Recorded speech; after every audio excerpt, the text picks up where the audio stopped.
South India shopping mall, the wedding మంత్ర, సరికొత్త wedding collection, south India shopping mall.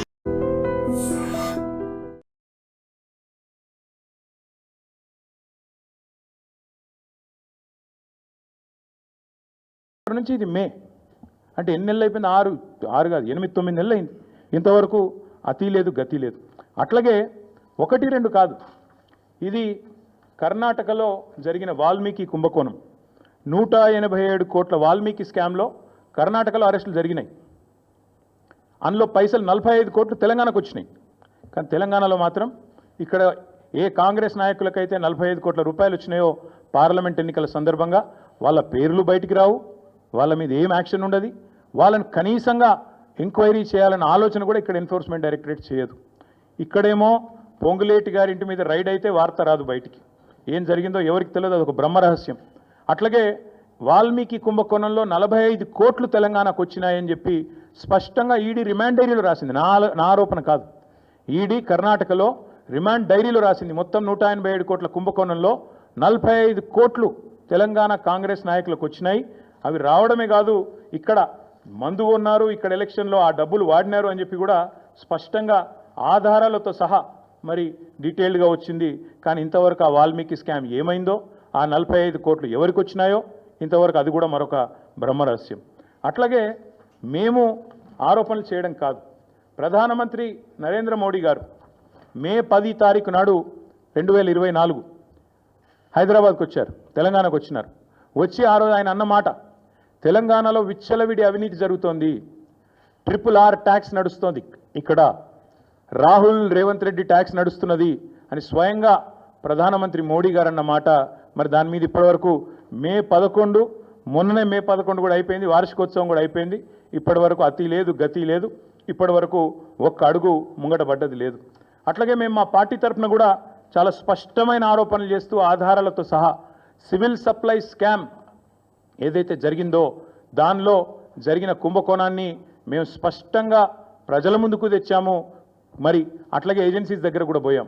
ఇంతవరకు civil supply స్కామ్లో food corporation of India స్పందించదు, కేంద్ర ప్రభుత్వము స్పందించదు, అస్సలు ఏ ఏజెన్సీ కూడా ముందుకొచ్చే పరిస్థితి లేదు. అట్లాగే మరి మనం ఈరోజు కనుక చూసినట్టయితే 1-2 కాదు, ఇది అమృత్ స్కామ్.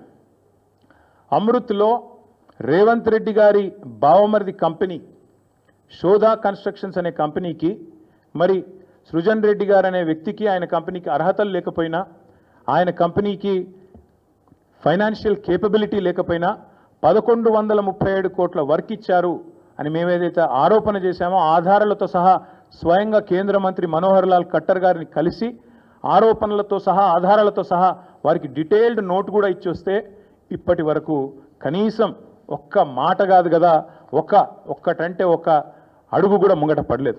అందుకే మేము అడుగుతున్నాం, భారతీయ జనతా పార్టీకి నిజాయితీ ఉంటే మీరు స్పందించాలి. స్పందించడం అంటే ఏదో ప్రెస్ మీట్ పెట్టి మాట్లాడడం కాదు, మీరు అధికారంలో ఉన్నారు, మీరు ఖచ్చితంగా వెంటనే ఈ అన్ని కుంభకోణాల వెనుక అమృత్ కావచ్చు, సివిల్ సప్లై స్కామ్ కావచ్చు, అట్లాగే ఈరోజు యంగ్ ఇండియా కావచ్చు, అట్లాగే మొన్ననే హైదరాబాద్ సెంట్రల్ యూనివర్సిటీ భూముల విషయంలో స్పష్టంగా సెంట్రల్ ఎంపవర్డ్ కమిటీ రిపోర్ట్ ఇచ్చింది, రికమెండ్ చేసింది. ఏం చెప్పింది central empowered committee? Financial fraud జరిగింది ఈ 10,000 కోట్ల దానిలో, ఖచ్చితంగా దీన్ని ఒక స్పెషలైజ్డ్ ఏజెన్సీతో విచారించాలి అని రిపోర్ట్ కూడా ఇచ్చింది. కొన్ని మంచినీళ్ళు తీసుకున్నారు. స్పష్టంగా అంత స్పష్టంగా ఇస్తే కూడా ఇప్పటి వరకు మిగతా అన్ని విషయాల్లో మెరుపు వేగంతో స్పందించే ఏజెన్సీలు మరి ఇక్కడ ఎందుకు స్పందించట్లేదు? మేము ఖచ్చితంగా ఈ విషయంలో మేము తెలంగాణ ప్రజలకు కూడా ఒకటి అప్పీల్ చేస్తూ ఉన్నాం.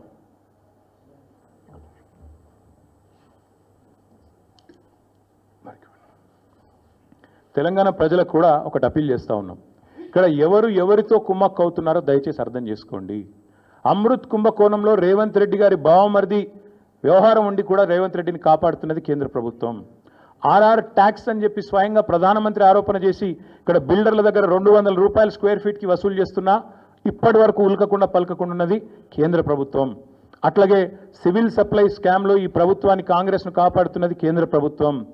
సెంట్రల్ ఎంపవర్డ్ కమిటీ రికమెండేషన్ ఇచ్చిన తర్వాత కూడా మీరు వెంటనే ఈ ఫైనాన్షియల్ ఫ్రాడ్ను సెంట్రల్ యూనివర్సిటీ కంచెగచ్చిబౌలి భూముల్లో చర్య తీసుకోండి అని ఎంపవర్డ్ కమిటీ చెప్పిన తర్వాత కూడా ఇప్పటికీ ఉలకకుండా పలకకుండా ఉన్నది కేంద్ర ప్రభుత్వం.